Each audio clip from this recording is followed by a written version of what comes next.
नमस्कार, मैं हूं प्रवीण गौतम।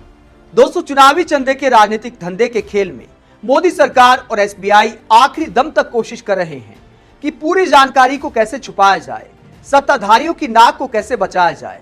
लेकिन सुप्रीम कोर्ट और चीफ जस्टिस ये तय करने पर आमादा हैं कि सत्ता और बाजार के नेक्सस से कैसे पूरा पर्दा हटाया जाए और देश की जनता के सामने इलेक्टोरल बॉन्ड का एक एक आंकड़ा, एक एक सच सामने लाया जाए। और इसी के तहत सुप्रीम कोर्ट ने आज एक बार फिर एसबीआई को कड़ी फटकार लगाई है और सीजेआई ने एक नया आदेश दिया है। एसबीआई ने एक महत्वपूर्ण जानकारी छुपाने का काम किया। इलेक्शन कमीशन को जो डाटा दिया उसमें जो सबसे महत्वपूर्ण जानकारी थी वही एसबीआई ने छुपा ली। और इसी के लिए आज चीफ जस्टिस ने एक बार फिर एसबीआई को फटकार लगाई है और नोटिस जारी किया है। सोमवार तक जवाब देने को कहा है। चीफ जस्टिस ने इस जानकारी के लिए एसबीआई को फटकार लगाई कि इलेक्शन कमीशन को जो डाटा दिया गया उसमें इलेक्टोरल बॉन्ड के नंबर नहीं दिए गए, यानी ये बात सार्वजनिक नहीं हो पाई कि किसने चंदा दिया और किसने चंदा लिया। The judgment of the Constitution Bench required SBI to furnish to the ECI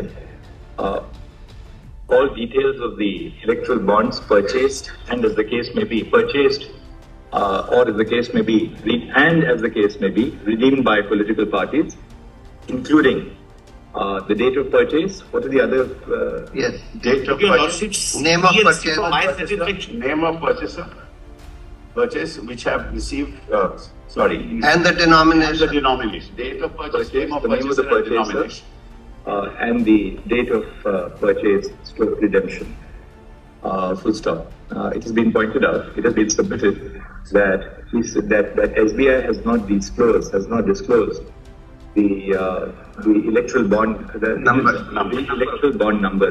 What is it called? Is it called the unique identification number, or is it called It's called the unique alphanumeric number on each bond. the alphanumeric number of the electoral bonds? Full stop.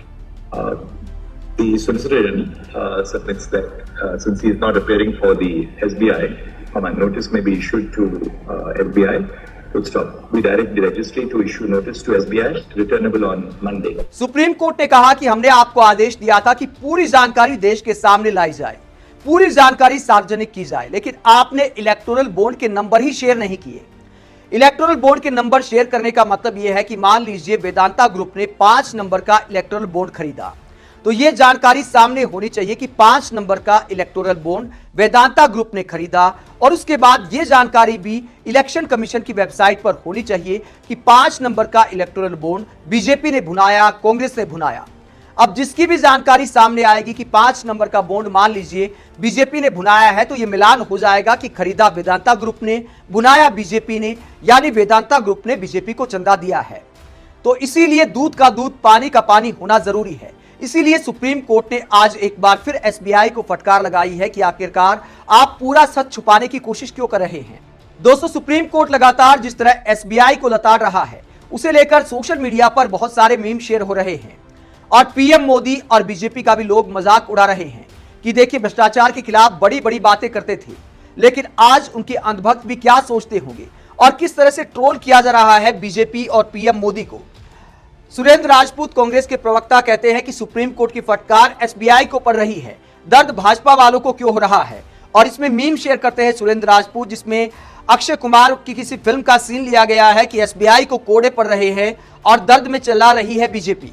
इस तरह के meme share किए जा रहे हैं। इसके अलावा एक और ट्विटर यूजर मीम शेयर करते हैं कि इलेक्टोरल बॉन्ड को लेकर मीडिया की खामोशी पर सवाल उठा रहे हैं कि मेन स्ट्रीम मीडिया की हालत यह है कि इलेक्टोरल बॉन्ड को लेकर सोई हुई है और सोशल मीडिया पर एकदम से हीरोगिरी वाला मूड है। सवाल पूछे जा रहे हैं पूरे आक्रामक अंदाज में। अन्ना हजारे की तस्वीरों का इस्तेमाल किया गया है। पब्लिक सवाल कर रही है कि सर नरेंद्र मोदी, ये लॉटरी वाली कंपनी आपको चंदा देकर आपसे बदले में क्या करवाती है। एक और ट्विटर यूजर सवाल उठाती है मीडिया के हालात को लेकर, इतना बड़ा मुद्दा है। इसमें स्वाति दीक्षित कहती है कि इलेक्टोरल बॉन्ड को लेकर गोदी मीडिया के जो जैम है उन्होंने कितने ट्वीट किए हैं। स्मिता प्रकाश ने एक भी नहीं किया, रूबिका लियाकत ने एक भी नहीं किया, सुधीर चौधरी ने एक भी नहीं किया, अमीश देवगन ने एक भी नहीं किया, अजना ओम कश्यप ने एक भी नहीं किया, सुशांत सिन्हा ने एक भी नहीं किया, रजत शर्मा ने एक भी ट्वीट नहीं किया, चित्रा त्रिपाठी, दीपक चौरसिया किसी बड़े पत्रकार ने, जो नेशनल मेन स्ट्रीम मीडिया के जो पत्रकार हैं, उन पर सवाल उठाए जा रहे हैं कि भैया कुछ तो बोलो, सरकार से कुछ सवाल तो पूछ लो। इसे लेकर मजाक उड़ा रहे सोशल मीडिया पर लोग। इसके अलावा इस तरह के मीम भी शेयर किए जा रहे हैं जिसमें बीजेपी के विज्ञापन की तस्वीरों का इस्तेमाल किया जा रहा है कि चौकीदार चंदा चोर निकला पापा, लोगों को धर्म के नाम पर मूर्ख बना के धंधा करता है मां। मतलब बीजेपी की तस्वीरों का बीजेपी को ट्रोल करने के लिए इस्तेमाल किया जा रहा है और यही सोशल मीडिया का आजकल खेल हो गया है। पत्रकार रोहिणी सिंह कहती है कि भक्तोरल बॉन्ड कब बढ़ाया जाएगा, ये बेचारे कब तक 2 रुपए में ट्वीट करेंगे। तो उस ट्रोल आर्मी को भी ट्रोल किया जा रहा है जो आज भी बीजेपी सरकार को बचाने का काम करे कि देखिए ये तो सब पार्टियां चंदा लेती हैं, कांग्रेस भी ले रही है, बीजेपी भी ले रही है, तो आखिरकार मोदी सरकार पर क्यों सवाल खड़े किए जा रहे हैं। यानी गलत को भी सही ठहराने की कोशिश की जा रही है और ऐसे अंधभक्तों को ट्रोल किया जा रहा है कि कब तक 2 रुपए में सरकार का बचाव करते रहोगे। ध्रुव राठी भी अंधभक्तों के मजे लेते हैं इलेक्टोरल बॉन्ड को लेकर और उसी तस्वीर का इस्तेमाल करते हैं जो बीजेपी के विज्ञापन की तस्वीर है, जिसमें ये लड़की दावा करती है कि पापा मोदी जी ने युद्ध रुकवा दिया हमारी सकुशल वापसी के लिए। और उसमें ध्रुव राठी इस तस्वीर का इस्तेमाल करते हुए अंधभक्तों को ट्रोल कर रहे हैं कि खुद 12,000 करोड़ खा गया और हमें 2 रुपए दे रहा है पापा। तो ये शिकायत करती है लड़की, इस तरह के मीम बनाए जा रहे हैं। दोस्तों इसके अलावा गंभीर बात यह है जो पत्रकार विनोद कापड़ी कहते हैं, गंभीर बात यह है कि कोई और वक्त होता, कोई और देश होता तो इतने गंभीर और भयावह इलेक्टोरल बॉन्ड स्कैम के सामने आने के बाद सरकार गिर जाती, प्रधानमंत्री को इस्तीफा देना पड़ता। लेकिन अफसोस कि ऐसे बड़े बड़े खुलासे होने के बाद, सार्वजनिक तौर पर प्लेटफॉर्म पर यह जानकारी आने के बाद कि किन बड़ी बड़ी कंपनियों ने चंदा दिया और उन्हें कितने बड़े बड़े प्रोजेक्ट मिले, ऐसी कंपनियां जिन पर ईडी की कार्रवाई हुई, उन्होंने पार्टियों को चंदा दिया है। अब थोड़े दिन बाद जब सुप्रीम कोर्ट का आदेश इंप्लीमेंट होगा तो यह भी आधिकारिक हो जाएगा कि इन लोगों ने किस पार्टी को चंदा दिया।